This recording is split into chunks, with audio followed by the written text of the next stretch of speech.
Singaraja, gugatan PMH atau perbuatan melawan hukum akhirnya diajukan. Advokat Inyoman Mudita Elsa melalui kuasa hukumnya Ketut Widiade Elsa atas perbuatan dugaan penggunaan sertifikat hak milik yang tidak sah oleh 6 orang tergugat, di antaranya Wayan Meles, Ningang Sedana, Nyoman Lingga, Gede Pada, Ketut Kertiada, dan Nilo Sudarmi, termasuk turut tergugat Kepala Badan Pertanahan Nasional Kabupaten Buleleng. Dalam sertifikat hak milik nomor 460, atas nama Nilo Sudarmi terletak di Desa Sudaji, Kecamatan Salan, Kabupaten Buleleng. Seluas kurang lebih 54 are, merupakan tanah sengketa yang sebelumnya dilakukan eksekusi.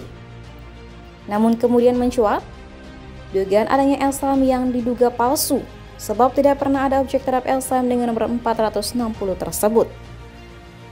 Nyoman Mudita dampingi kuasa hukumnya Ketut Widiade Sabtu 21 Januari 2023 memaparkan, secara fakta hukum terhadap LSAM 460 tidak sesuai dengan data dan informasi yang terjadi di lapangan.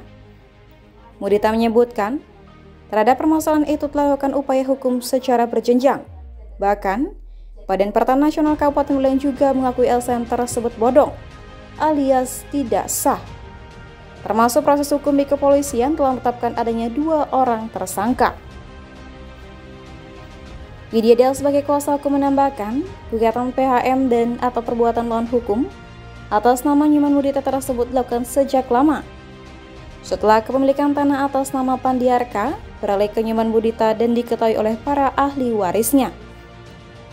Dijelaskan juga, dalam sertifikat 460 tersebut disebutkan dengan luas 2,14 are dengan uraian tanah pertama seluas 2,13 are dan tanah kedua seluas 1 are merupakan objek fiktif dan ditegaskan objek tersebut tidak pernah ada sehingga sertifikatnya bodong. Sementara, kuasa hukum tergugat telah menyikapi kasus tersebut belum bisa dikonfirmasi. Namun demikian, dalam proses persidangan para tergugat masih mengajukan sejumlah bantahan berkaitan dengan sengketa tanah yang sebelumnya merupakan kepemilikan atas nama Pandiarka, Pankanggo, dan Pantianing. Selamat sore, Pak. Selamat sore, rekan dengan media. Hari ini pemeriksaan saksi dalam sidang dalam berdata Pak kalau di PMH. ya. Nah, apa yang agenda sidang hari ini? Agenda sidang hari ini itu adalah saksi dari tergugat atas gugatan PMH kita melawan itu, yaitu Lulu Sudarmi. Jadi Lulu Sudarmi adalah satu saksi yang menurut pengamatan saya juga sudah 20 tahun sudah di lokasi itu, tidak pernah ada orang yang menempatkan itu. Apa yang dibilang ada penyakap tidak ada. Kedua, kalau permasalahan yang muncul sekarang baru tadi ini, tergugat 6 membawa alat bukti fotokopi sertifikat 460. 460 itulah yang obyeknya yang diragukan oleh BPN. Bukan diragukan lagi, BPN sertifikat 460 itu bukan produk daripada BPN. BPN tidak pernah memproses, tidak pernah membuat sertifikat itu. Kalau sertifikat 460 seluas 2 meter 14. Nah, makanya kaitan dengan perkara inilah ada kaitan dengan perkara yang terdahulu, yaitu eksekusi itu. Eksekusi itu mempergunakan sertifikat 460 yang obyeknya tidak ada. Eksekusi 1 tahun yang lalu itu mempergunakan sertifikat 460 yang obyeknya tidak ada, dan di sana di amal putusan juga tidak di amal putusan tidak kelihatan jalan umum ke Pura Gede. Sertifikatnya nggak bodong jadinya. Nah, kalau ini apa namanya, kalau pembuat sertifikat dalam hal ini kan BPN. Kalau BPN sudah mengatakan tidak pernah memproses, tidak ada permohonan orang namanya tanah seperti itu, tidak pernah setelah meneliti BPN ada itu pernyataan resmi dari BPN ada itu. Nah, cuman BPN kan tidak berani, tidak lembaga mengatakan palsu. Nah, itulah akhirnya ke penyidikan atau polisi. Jadi sudah tersangka, yaitu Sumike dan Sudarmi tersangka penyidikannya. Dan berikut Reskrim Buleleng ini kan sudah mengajukan permohonan sita daripada sertifikat ini. Itu. Yang kedua, dalam bukti sertifikat perkara PMH itu beda dengan sertifikat yang tadi diperlihatkan itu. Tadi diperlihatkan sertifikat 460. Yang obyeknya 2 meter 14. Sedangkan objek sengketa ini adalah objeknya 1 meter 40. Setelah saya ukur dengan BPN resmi ngukur.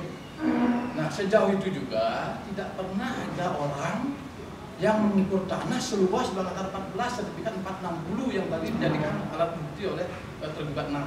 Oke, Pak. Jadi ini dari yang diperiksa adalah saksi, Pak. Saksi. Iya. Jadi keterangan saksi tadi setelah saya tanya, saksi pernah tidak melihat sertifikat ini? Pernah melihat. Terus saya tanya lebih jauh, objeknya di mana? Objek tidak tahu.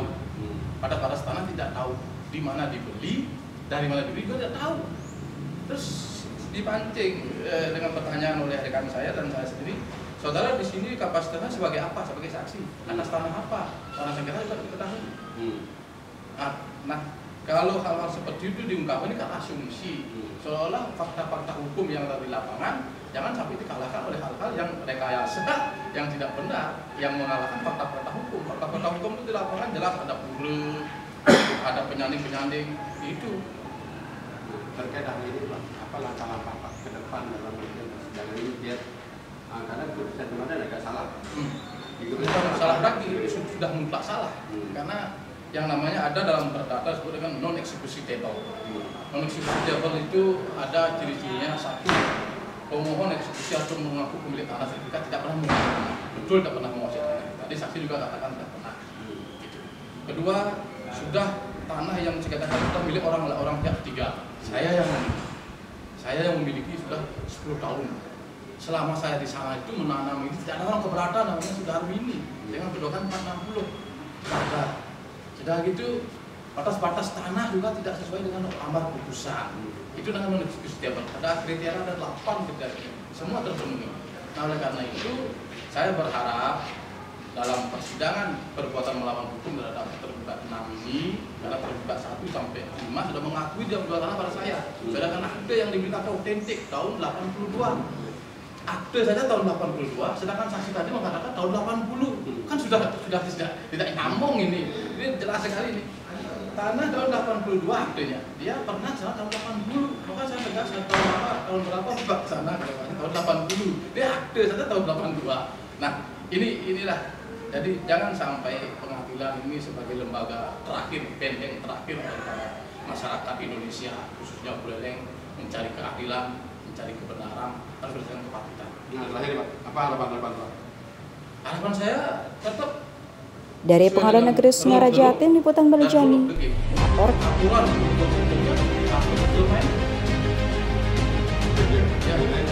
Yang lain-lainnya jangan sampai membias segala hal yang tidak menjadi fakta-fakta hukum dan fakta-fakta di persidangan, fakta-fakta yang ada di lapangan. Kalau sampai terjadi, masyarakat akan berteriak. Oke, terima kasih. Selamat sore. Siap.